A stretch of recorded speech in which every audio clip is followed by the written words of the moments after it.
Alright guys, here we are. It's been a long day, very frustrating day. Um, got everything out. I really like this new clutch setup we have. The transmission separates from it very nicely, which is why we just left it there, because we got the internal line connected and stuff, and I'm tired. I'll disconnect it, and if I need to, remove everything tomorrow. But this is where we are. So we ended up having to do a thorough and complete disassembly. The one thing I haven't pulled, as you can see, is the cam.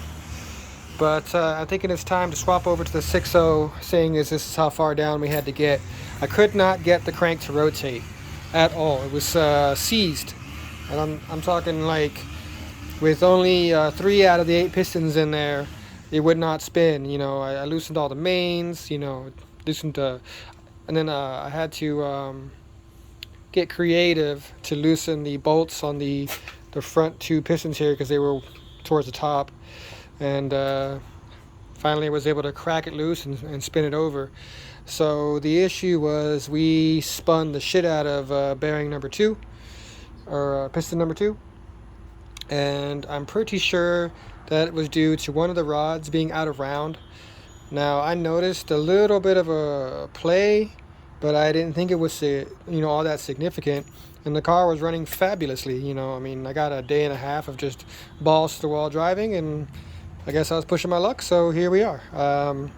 Now, I was planning to pull this out at some point and swap over to the 6.0 anyway, but I would have rather waited until this engine got some really good wear and tear out of it, and then on the down season, or the off season or something like that, I could do this. But kind of like made myself a little mess, and I get to do this sooner rather than later. So we didn't snap any rods, didn't seize any rings, nothing crazy, just one of the rods, I guess, is, like I said, out of round, and here we are. So I'm one of those guys that really enjoys making more work for themselves. But while we're at this, there's some things that I've been needing to handle anyway.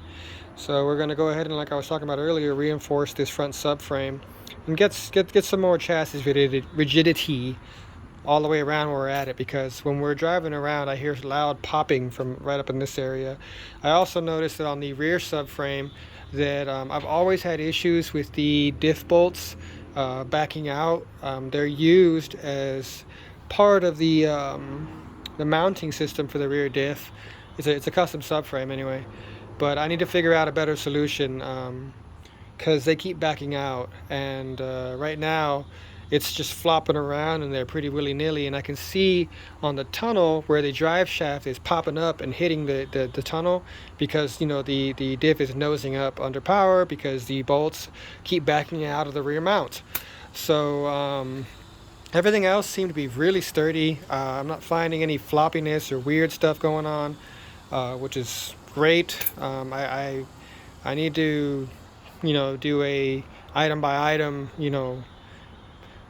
like look over of everything, but what I can tell, the majority of everything is where it should be, and how it functioning as it should be. So we gotta figure out that rear diff situation, because that's it's very frustrating. It's unacceptable, and I don't find it functional in a sense that I have to stop every 5 laps or something like that and tighten them bolts back up.